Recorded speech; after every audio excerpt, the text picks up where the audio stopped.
The moment that destroyed my marriage wasn't finding suspicious text messages, wasn't discovering mysterious charges on our credit card, wasn't walking in on my husband with another woman. It was my 9-year-old son Jake bursting through our front door after his friend's birthday party, his face bright with excitement as he announced, "Mommy!"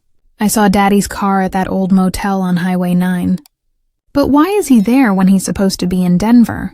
The innocent confusion in his voice as he described recognizing our distinctive blue Honda in the parking lot of the Sunset Motel made my blood turn to ice.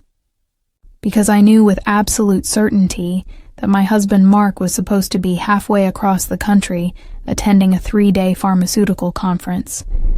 Not 15 minutes from our house at a roadside motel that charged by the hour and rented rooms to people who needed privacy for activities they couldn't conduct at home.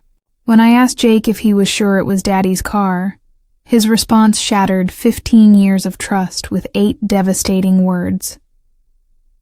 "Same license plate, same dent, but why there, Mommy?" In that instant, watching my son's confusion as my face changed from curiosity to horror, I realized that my husband hadn't just been lying about his business travel. He had been conducting an affair so close to home that our own child could stumble across evidence of his betrayal during a routine drive to a friend's house, turning a 9-year-old boy into an unwitting witness to his father's systematic destruction of everything we had built together. The details Jake shared about seeing his father's car weren't the casual observations of a child who had glimpsed something familiar in passing. They were the specific, concerned descriptions of a boy who had been genuinely puzzled by what he had witnessed and had been thinking about it throughout the birthday party, wondering why his father would be at such a strange place when he was supposed to be traveling for work. He described how the car had been parked in the far corner of the motel parking lot, partially hidden behind a delivery truck, but still visible from the road where their car had stopped at a red light. Jake had pointed out Daddy's car to his friend's mother, excited to see something familiar during their drive, but the woman's uncomfortable silence and quick change of subject had made him wonder if he had done something wrong by mentioning it. What made Jake's revelation particularly devastating was the timeline he provided. The innocent precision with which he recounted when he had seen the car and how it connected to Mark's supposed travel schedule. "It was right after lunch when Mrs. Peterson was driving us back from Chuck E. Cheese, so like 2 o'clock maybe?" This meant Mark's car had been at the Sunset Motel on a Tuesday afternoon when he had supposedly been in meetings at a Denver convention center. When he had texted me that morning about his packed schedule of presentations and networking events, when he had called the night before to complain about the hotel's poor Wi-Fi and expensive room service, the casual cruelty of maintaining such elaborate lies while conducting his affair practically in our neighborhood, close enough for our son to accidentally witness, was breathtaking in its arrogance and disregard for our family's emotional security. For 15 years, I had built my identity around being Mark's supportive wife and Jake's devoted mother, around the family we had created through careful planning and shared sacrifice. Our marriage had begun with such promise and genuine partnership. 2 people who had met in college, fallen in love over late-night study sessions and shared dreams, and committed to building something lasting and meaningful together. Mark's career in pharmaceutical sales had required occasional travel from the beginning, but we had discussed this openly and agreed that the financial benefits and professional opportunities justified the challenges of periodic separation. I had shaped my own career as a nurse practitioner around his schedule, choosing positions that offered flexibility so I could manage our household and raise Jake, while Mark built the professional reputation that would provide our family's foundation. The life we had created together was everything I had imagined during those early planning conversations about family values and future goals, when we would stay up late discussing how to balance career advancement with committed parenting and maintaining intimacy, despite the demands of professional obligation. Our home was comfortable and welcoming. Our neighborhood was safe and family-friendly. Our son was thriving in school and activities that reflected our careful attention to his development and our commitment to providing him with stability and security. Mark's business trips were challenging but manageable because I believed they served our family's long-term interests. Because his stories about conferences and client meetings painted a picture of sacrifice in service of our shared prosperity and success. But Jake's innocent observation forced me to re-examine every business trip, every explanation, every moment when my instincts had whispered that something seemed off about Mark's travel stories, but my loyalty had convinced me to dismiss those doubts as the insecurities of a wife who missed her husband rather than the intuition of a woman whose trust was being systematically exploited. The conferences that always seemed to occur in cities with excellent restaurants and nightlife. The client meetings that required weekend travel when most business obligations happened during standard work hours. The professional development opportunities that arose with suspicious frequency during seasons when family time should have been most precious and prioritized. The travel pattern that had seemed reasonable and necessary for Mark's career. Advancement now appeared potentially calculated to provide maximum opportunity for maintaining relationships that had nothing to do with pharmaceutical sales and everything to do with personal gratification and romantic excitement. 3 days in Denver became 3 days at a local motel with someone who made him willing to risk his marriage and his son's respect for the temporary pleasure of conducting an affair close enough to home that our own child could accidentally discover evidence of his betrayal during a routine outing with friends. The most painful aspect of Jake's revelation wasn't just learning that Mark was conducting an affair. It was realizing that our son had been carrying this confusing information, wondering about adult behavior he couldn't understand, processing observations that contradicted everything he had been taught about his father's character and commitment to our family. The cognitive dissonance must have been troubling for a 9-year-old whose understanding of family loyalty was being challenged by evidence his own eyes had provided, but his heart couldn't interpret. How many other inconsistencies had Jake observed and dismissed? How many times had he wondered why Daddy's stories didn't match what he occasionally witnessed, but had learned not to question? The investigation I conducted after Jake's innocent revelation was systematic and comprehensive, driven by the need to understand not just whether Mark was having an affair, but how long it had been happening. How many supposed business trips had been lies? How extensively our family's trust and resources had been redirected toward relationships and activities I knew nothing about. The Sunset Motel's records, which I obtained through a private investigator, revealed a pattern of regular visits spanning 8 months. Always during times when Mark was supposedly traveling for business, always paid for with cash to avoid creating a paper trail that might expose his deception. But the financial evidence told an even more damaging story than Jake's single observation had suggested.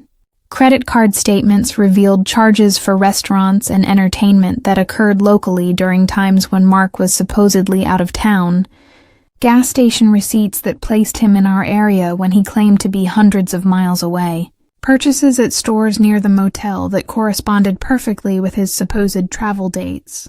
The infrastructure of Mark's affair had been hiding in plain sight, camouflaged among legitimate business expenses and routine purchases, invisible only to the wife who trusted her husband completely and had no reason to audit their family finances for evidence of systematic betrayal. Dating discovery was that Mark's affair wasn't a recent development or a response to some crisis in our marriage.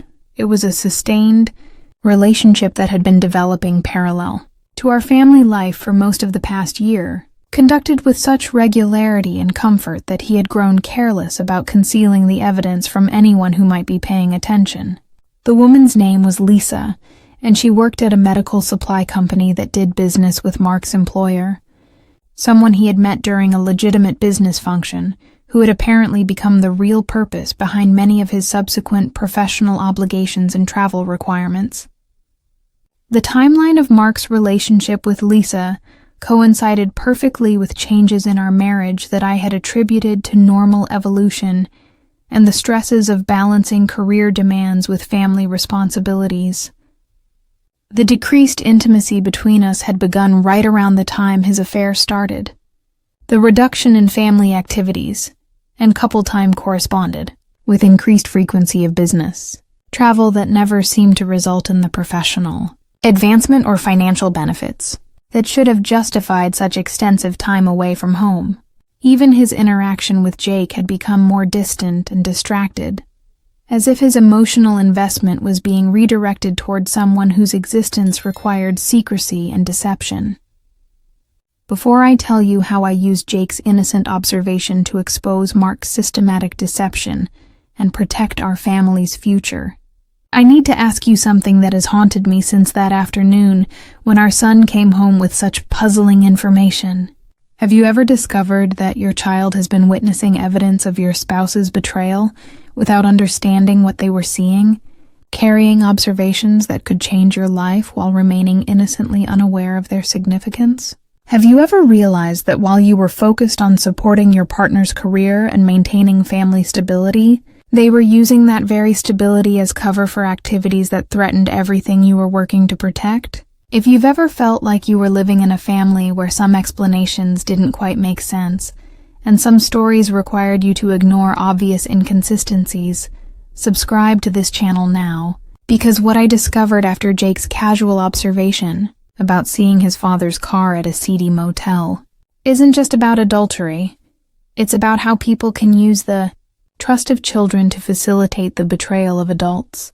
How innocence can become a shield for activities that destroy the very security that innocence depends upon. The investigation that followed my son's confused question will change how you think about business trips, about family trust, about the stories we accept because questioning them seems disloyal or paranoid. The conversation I had with Jake about what he had seen at the motel was the most delicate interrogation of my life, requiring me to extract information without alarming him or making him feel responsible for adult problems that were completely beyond his understanding or control. I approached it as a series of casual questions spread over several days, designed to seem like natural curiosity about his friend's birthday party and the interesting things he had observed during their drive. What time had they driven past the motel? Right after we left Chuck E. Cheese, so maybe like 2 or something. How sure was he that it was Daddy's car? Super sure, Mom. Same color, same scratch on the bumper from when you backed into the mailbox last year. Had he seen anyone near the car? No, but there were lots of cars there, more than I expected for such a small place. Each answer Jake provided painted a more detailed and damning picture of Mark's deception and the extent to which our son had been unknowingly gathering evidence of his father's affair without understanding its significance. The timing of his observation placed Mark at the motel during the exact hours when he had supposedly been attending conference sessions in Denver. The distinctive details he remembered about the car made misidentification impossible, and his surprise at the number of vehicles in the parking lot suggested he had been paying more attention to the scene than I had initially realized. Our 9-year-old had inadvertently conducted better surveillance of his father's activities than most private investigators could have managed. But the most revealing aspect of my conversation with Jake was his expression of concern about the motel itself, his intuitive understanding that it wasn't the kind of place where good things happened, his confusion about why his father would be there, even if he hadn't been supposed to be out of town. It looked kind of scary, Mom. Like the places on TV where bad guys meet to do bad things. Why would Daddy go somewhere like that? His innocent question revealed that even a 9-year-old could recognize the seedy nature of the Sunset Motel, could understand that it wasn't a legitimate business destination, but a place where people went to conduct activities they couldn't do at home or in public. The private investigator I hired to document Mark's activities provided professional confirmation of what Jake's observation and my own financial detective work had already revealed, but also uncovered additional layers of deception that painted an even more comprehensive picture of his systematic betrayal. The surveillance photos showed Mark and Lisa entering and leaving the motel together on multiple occasions, always during his supposed business trips, always displaying the kind of comfortable intimacy that indicated a well-established relationship rather than a casual encounter or recent development. But the most damaging evidence was the discovery that Mark had been lying not just about his travel destinations, but about the very nature of his business obligations. Many of the conferences and client meetings he claimed to attend didn't exist.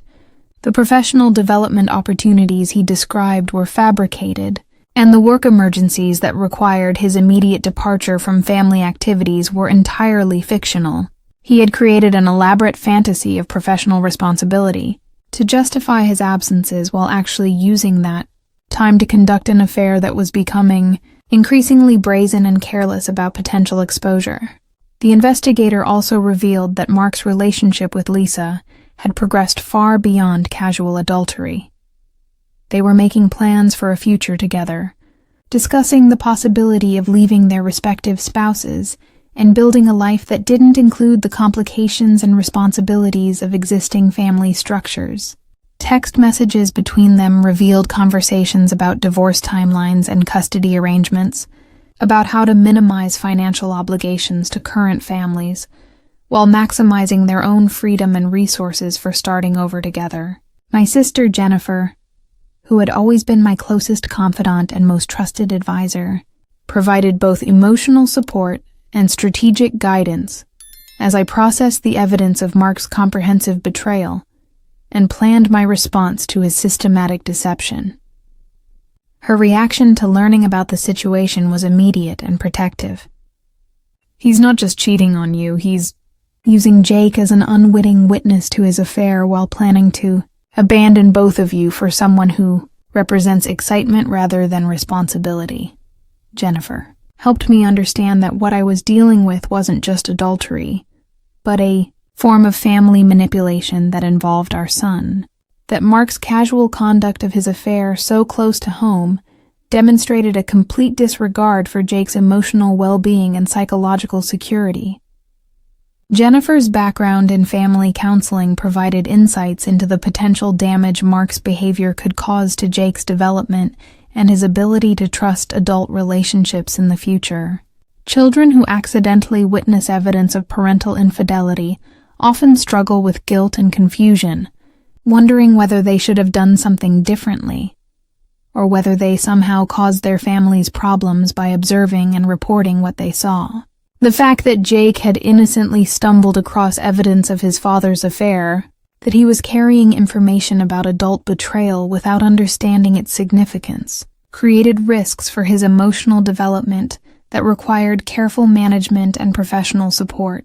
The strategy Jennifer helped me develop was designed to expose Mark's betrayal while protecting Jake from unnecessary trauma and ensuring that his father faced appropriate consequences for conducting his affair in ways that our son could accidentally witness. Since I had gathered, we decided to document everything comprehensively first, creating a legal record that would protect Jake's interests in any custody proceedings and provide me with maximum leverage in divorce negotiations. The goal wasn't just to end Mark's affair or punish his deception. It was to ensure that Jake's future was protected from someone who had proven willing to conduct his betrayal so carelessly that our own child could accidentally discover evidence of his crimes against our family. The confrontation with Mark became inevitable when Jake innocently asked why Daddy had told us he was in Denver when he was actually at the motel, whether there had been some mistake about his travel plans or whether the conference had been moved to a different location. The casual way Jake mentioned this logical confusion, his attempt to reconcile conflicting information in a way that preserved his faith in his father's honesty, forced me to realize that our son was actively trying to make sense of adult deception, that he was working to maintain his trust in Mark, despite evidence that contradicted everything he had been told about his father's whereabouts and activities. The confrontation took place on a Thursday evening after Jake was asleep, when Mark was relaxed and unsuspecting, following his return from what he claimed was a successful client meeting in Kansas City, but which I now knew had been another romantic rendezvous with Lisa at the same motel where Jake had spotted his car. I presented him with a selection of the evidence I had gathered, Surveillance photos from the private investigator, credit card statements showing local purchases during supposed travel dates, Jake's innocent but damning observation about seeing his car at the Sunset Motel, and asked him simply, "Why was your car at the motel on Highway 9 when you were supposed to be in Denver?" The transformation on his face was immediate and complete. The casual confidence of someone who believed his deception was foolproof, replaced by the trapped panic of someone who realized that months of careful lies had been exposed by his own child's innocent observation.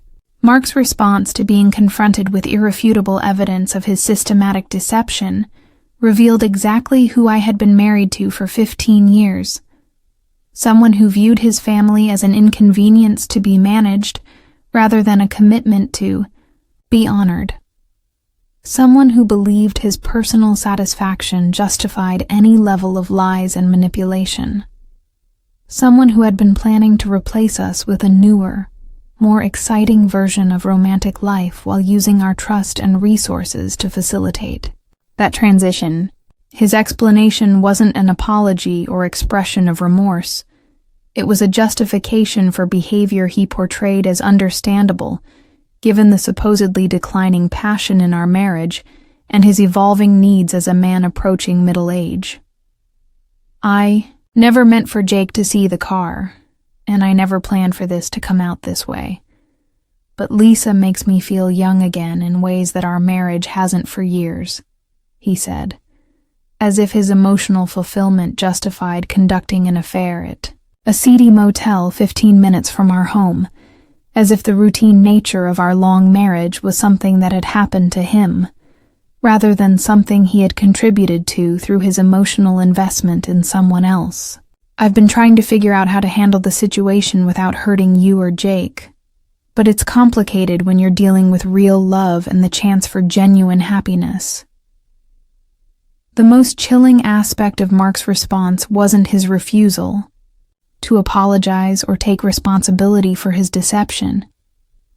It was his assumption that now that I knew about Lisa, we could work together to create a divorce arrangement that would allow him to pursue his relationship with her while maintaining some kind of connection to Jake that wouldn't interfere with his plans for starting over. He had clearly been preparing for this conversation, had developed strategies for managing the crisis of discovery that prioritized his relationship with Lisa and his vision of future happiness over the emotional well-being of the wife and son. He was abandoning for someone who represented excitement rather than commitment.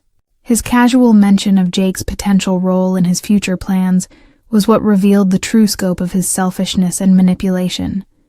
Our son would be welcome in his new life as a weekend visitor, someone who could provide evidence of Mark's character as a caring father, while not disrupting the romantic relationship that had become his priority. Jake would be reduced from being the center of a stable family structure to being a scheduling consideration in his father's pursuit of personal satisfaction with someone who had never made any commitment to his well-being or emotional security. The legal proceedings that followed Mark's exposure were swift and decisive, largely because the evidence of his systematic deception was overwhelming and his casual attitude toward conducting his affair so close to home that our son could accidentally witness it demonstrated clearly that his judgment about parenting priorities was fundamentally compromised. Family courts have seen many cases of adultery, but fewer where the unfaithful parent has been so reckless about exposing their child to evidence of their betrayal,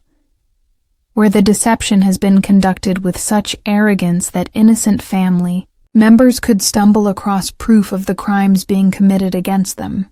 The judge's comments during our custody hearing made it clear that she viewed Mark's behavior as evidence of someone who would prioritize his own romantic satisfaction over his child's emotional security, someone who couldn't be trusted to make decisions that served Jake's interests rather than his own convenience. The fact that he had been conducting his affair at a location where his son could accidentally observe evidence of his betrayal, the elaborate lies he had constructed about business travel to justify his absences, and his plans to abandon his family for someone he had known less than a year, all painted a picture of someone whose parenting judgment was severely compromised by selfishness and poor impulse control. The custody arrangement that emerged from our divorce reflected the court's understanding that Mark had proven himself willing to expose Jake to adult situations he couldn't understand, to use our son's innocence as inadvertent cover for activities that threatened his family's stability. Mark's visitation was initially supervised, designed to help him rebuild his relationship with Jake, while ensuring that our son wouldn't be exposed to further confusion or inappropriate adult situations. The restrictions weren't permanent, but they would remain in place until Mark could demonstrate that he understood the difference between being Jake's father and being someone who used his parental role to justify behavior that harmed his child's emotional security. But the most satisfying aspect of the legal resolution wasn't the custody arrangement or the financial settlement. It was watching Mark realize that his carefully planned transition from our marriage to his relationship with Lisa had been completely derailed by his own carelessness and arrogance. Lisa, who had believed she was entering a relationship with a man who was honestly ending his marriage and preparing to build a future with her, was horrified to discover that she had been dating someone who was conducting their affair at a roadside motel where his own child could accidentally witness evidence of their relationship. The revelation that Mark had been so reckless about their secret that a 9-year-old boy had spotted his car during a routine drive to a friend's birthday party, that their romantic relationship had been exposed not through careful investigation, but through a child's innocent observation, was more than Lisa's self-respect could tolerate. Her decision to end their relationship left Mark facing the consequences of his choices alone. Without the family he had abandoned or the mistress he had sacrificed everything to pursue. Without the stability he had destroyed, or the excitement he had prioritized over his responsibilities. At this point in my story, I need to pause and ask you something that still shapes my understanding of family protection and parental responsibility. If you discovered that your spouse had been conducting an affair so carelessly that your child could accidentally witness evidence of their betrayal, using locations so seedy that even a 9-year-old could recognize their inappropriateness, what would you do? Would you focus on protecting your child from further exposure to adult deception, even if it complicated your own process of seeking justice? Would you prioritize exposing the betrayal immediately, regardless of the psychological impact on innocent family members who had done nothing wrong? Would you seek consequences that match the scope of the carelessness? Or would you focus on healing and building a better future for yourself and your child? Tell me in the comments what you think you would choose, because the decisions I made about handling Mark's reckless infidelity affected not just my own recovery, but Jake's understanding of what happens when the people who should protect you care more about their own pleasure than your emotional security. The strategy I developed for rebuilding our lives after Mark's betrayal was focused on helping Jake understand that his innocent observation had been the key to protecting our family from someone who had been systematically deceiving us, that his honesty about what he had witnessed was important and valuable, rather than something he should feel guilty about. The goal was to help Jake process the changes in our family structure without carrying responsibility for events that were entirely his father's choice, without feeling that his casual comment about seeing Daddy's car at the motel had somehow caused our family's destruction, rather than simply revealed destruction that was already happening. The therapy sessions that became part of Jake's routine were designed to help him understand that adults who conduct secret activities in inappropriate places are making poor choices that have nothing to do with their children's behavior or worth, that his observation and honest reporting of what he had seen was exactly what he should have done in that situation. The child psychologist we worked with specialized in helping children whose parents had involved them in deceptive activities, teaching Jake that his father's choices about relationships and honesty were adult decisions that he couldn't influence or prevent. But the most important healing came from the conversations Jake and I had about the difference between supporting someone you love and being accidentally exposed to situations you're too young to understand, between being part of a family and being an unwitting witness to family betrayal. Jake learned that healthy relationships don't require secrecy or activities that make family members feel confused or uncomfortable. That people who truly love you will never put you in positions where you accidentally see things that contradict what they've told you about their character and commitments.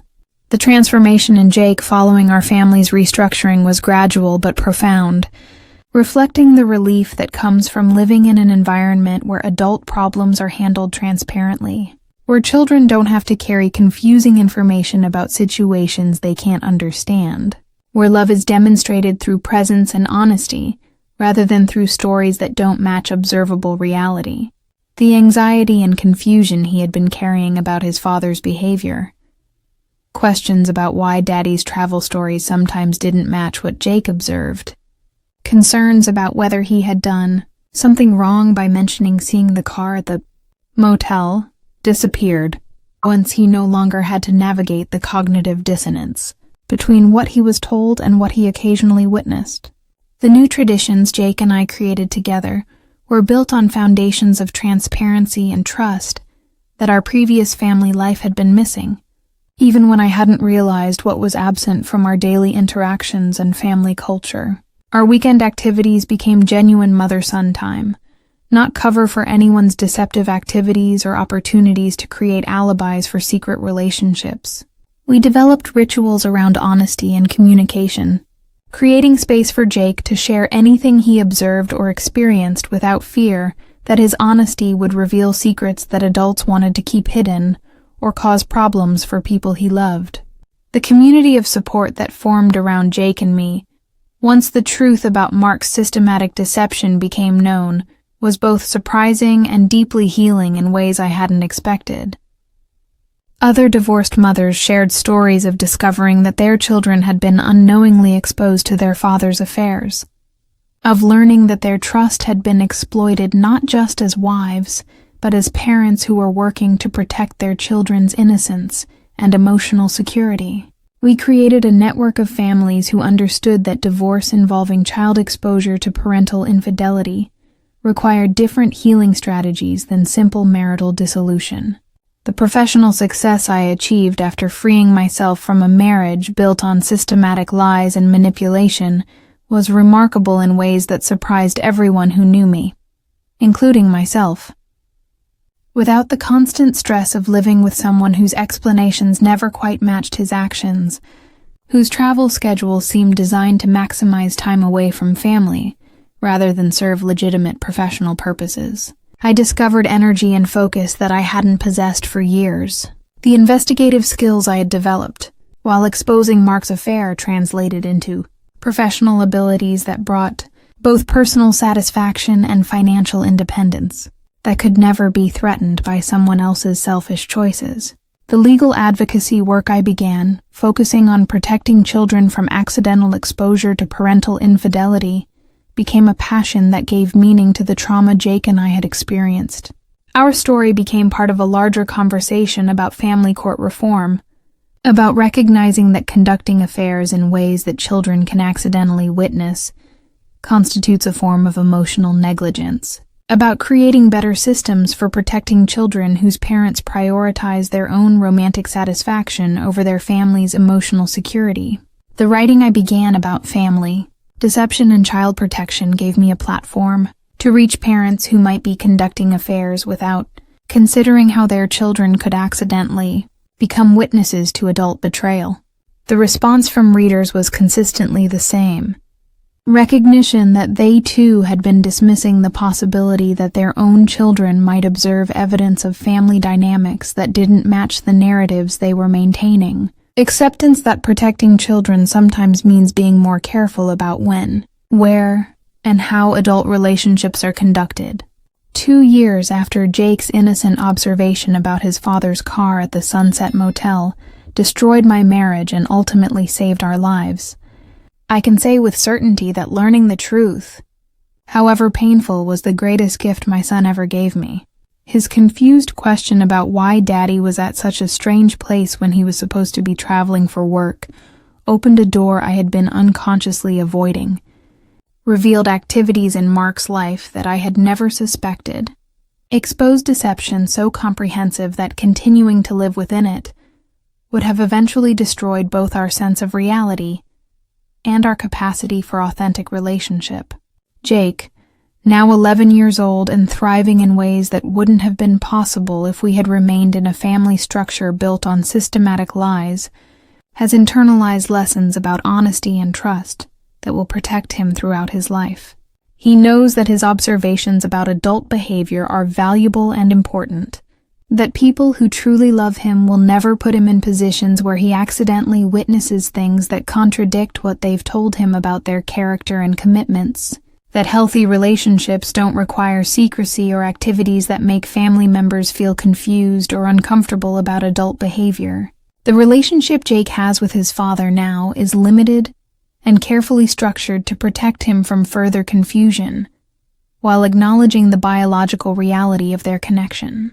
Mark's attempts to rebuild trust with Jake have been sporadic and self-serving, focused more on his own comfort than on his son's healing, more concerned with maintaining his image as a good father than with doing the work of earning forgiveness for his deception and carelessness.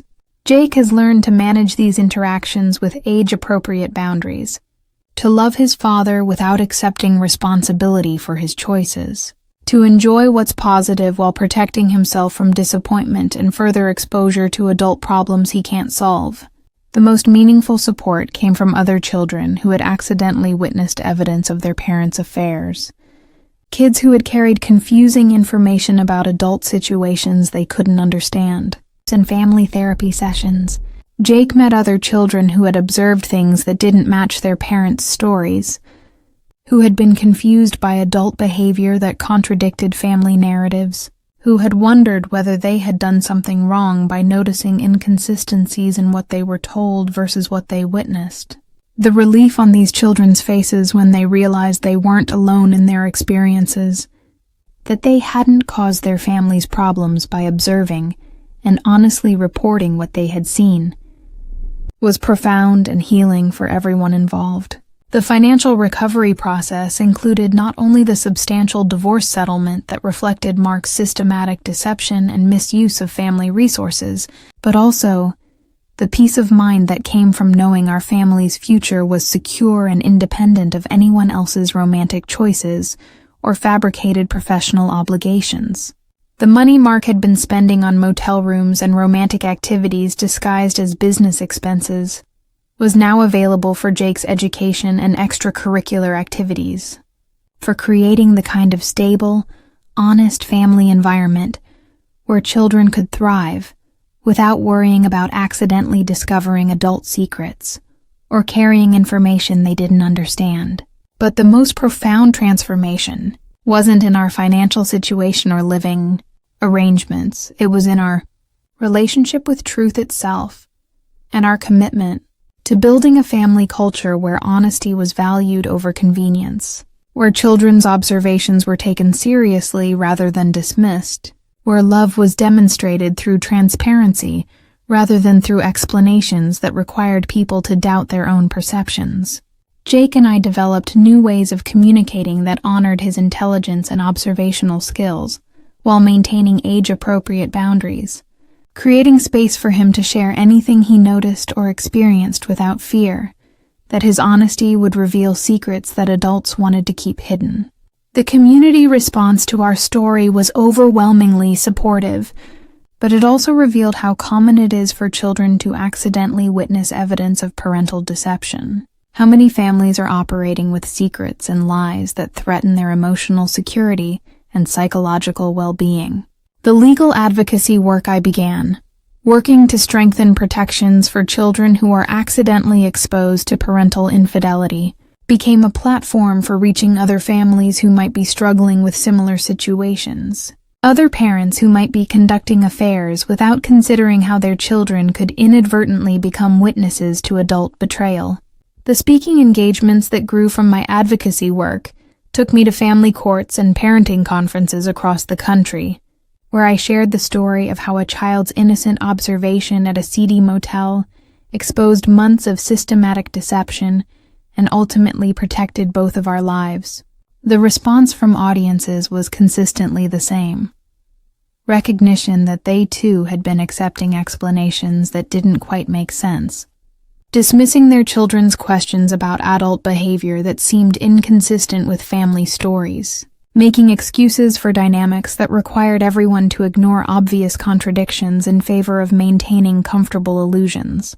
The writing I began during our healing process, starting with articles about protecting children from accidental exposure to adult deception, and expanding into a book about family honesty and the psychology of infidelity, gave me a platform to reach parents who might be conducting affairs without considering how their activities could accidentally involve their children as unwitting witnesses. The response from readers was gratitude for permission to trust their children's observations, validation that their concerns about family dynamics were legitimate, encouragement to investigate inconsistencies, rather than accepting explanations that required them to doubt their own protective instincts. The educational programs I developed focused on teaching parents to recognize that children are naturally observant and that they're seemingly innocent. Comments often contain crucial information about family dynamics that need attention and investigation. The workshops emphasize that children who report seeing things that don't match family narratives aren't being disruptive or causing problems. They're providing valuable information that can protect families from ongoing deception and manipulation that threatens their emotional security and psychological well-being. The research I conducted into the psychology of infidelity revealed that affairs conducted close to home, particularly in seedy locations like roadside motels, often indicate a level of arrogance and disregard for family well-being that goes beyond simple romantic dissatisfaction. The choice to conduct betrayal in locations where children might accidentally witness evidence suggests either sociopathic disregard for family consequences or such complete confidence in one's deceptive abilities that normal precautions seem unnecessary. Either way, such behavior indicates someone whose judgment about family priorities is so compromised that their parenting decisions can't be trusted. 3 years after Jake's casual observation about his father's car at the Sunset Motel destroyed our understanding of our family, but ultimately saved us from continued deception, I can say with certainty that children often notice things that adults have been trained to ignore or explain away, that innocence can be both a vulnerability that needs protection and a strength that exposes lies others can't or won't acknowledge. The motel sighting that seemed like a puzzling coincidence became the key to unlocking months of systematic betrayal, the evidence we needed to escape from relationships built on lies and rebuild our lives on foundations strong enough to support genuine love and authentic connection. Jake's innocent confusion about why his father would be at such an inappropriate place when he was supposed to be traveling for work wasn't just evidence of Mark's affair. It was proof that he had been conducting his deception with such arrogance and carelessness that he felt no need to protect his own child from accidentally witnessing evidence of his betrayal. The casualness with which he had used a local motel for his romantic activities, the comfort he had displayed in parking his distinctive car where anyone who knew him might see it, revealed someone who had stopped caring whether his deception was discovered, because he had already made his choice about which relationship mattered more to him. The most unexpected gift of this entire ordeal was discovering that my son's natural observational skills and innocent honesty, which had initially seemed to threaten our family stability, were actually the tools that protected us from continued manipulation and deception. Jake's willingness to share what he had seen, his confusion about why his father would be at such a strange place, his innocent questions about whether there had been some mistake about Daddy's travel plans, all of these responses were exactly what they should have been from a child who had been raised to trust his perceptions and communicate openly about his experiences. The therapy and support that helped Jake process his role in exposing his father's affair emphasized that his honesty had been brave and important rather than something he should feel guilty about, that children who tell the truth about what they observe are protecting their families rather than causing problems. This lesson will serve him well throughout his life, helping him resist people who might try to convince him to doubt his own perceptions, to keep secrets that make him uncomfortable, to prioritize other people's convenience over his own sense of truth and justice. The legal reforms that resulted from our advocacy work focus specifically on protecting children from accidental exposure to parental infidelity, on recognizing that conducting affairs in ways that children might witness constitutes a form of emotional negligence, on creating better systems for supporting families where one parent has been systematically deceiving everyone else about their activities and priorities. Several states have introduced legislation that would make exposing children to evidence of parental infidelity a factor in custody determinations, recognizing that parents who are careless about protecting their children from adult situations pose risks to those children's emotional development. This car has become, in our family narrative, a symbol of how truth reveals itself in the most unexpected ways, of how ordinary moments can contain extraordinary revelations, of how children's innocent observations can provide the keys to freedom from deception that seems impossible to escape. We occasionally drive past that motel when we're in the area, not with sadness or anger, but with gratitude for the moment when Jake's natural curiosity and honesty broke through months of carefully constructed lies and gave us the information we needed to build something better and more authentic. The most profound lesson from this experience isn't about marriage or infidelity or even family deception. It's about the importance of listening when children share observations that don't fit the narrative you've been accepting, of trusting their perceptions, even when those perceptions challenge your understanding of people you love and situations you thought you understood completely. Children observe the world without the filters and biases that adults develop to protect themselves from uncomfortable truths, without the investment in maintaining relationships that require them to ignore obvious inconsistencies and contradictions. The financial independence and professional success I've achieved since exposing Mark's deception have been built on foundations that are solid and authentic in ways my previous achievements never were.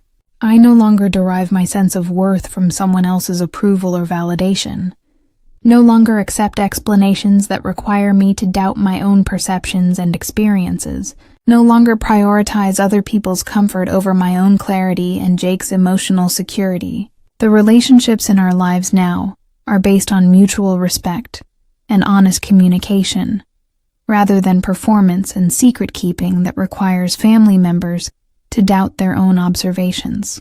Jake, now thriving in an environment where his perceptions are valued and his questions are welcomed, has developed the kind of confidence and emotional intelligence that comes from knowing his observations matter, that his voice is important, that the adults around him are committed to truth-telling, rather than maintaining convenient illusions that require children to doubt their own experiences. He's learned to trust his instincts while maintaining compassion for people whose choices disappoint him, to seek truth while understanding that not everyone is capable of handling it responsibly. If you've recognized elements of your own family story in mine, if your child has ever shared observations that didn't match the narrative you were living, if you've ever dismissed your son or daughter's questions because those questions were inconvenient or challenging to family stability, I want you to know that children's innocent observations often contain the most important truths, that their willingness to share what they see and experience should be celebrated rather than discouraged, that protecting them sometimes means investigating the adults who claim to love them most, but whose actions contradict their words. The subscribers to this channel understand that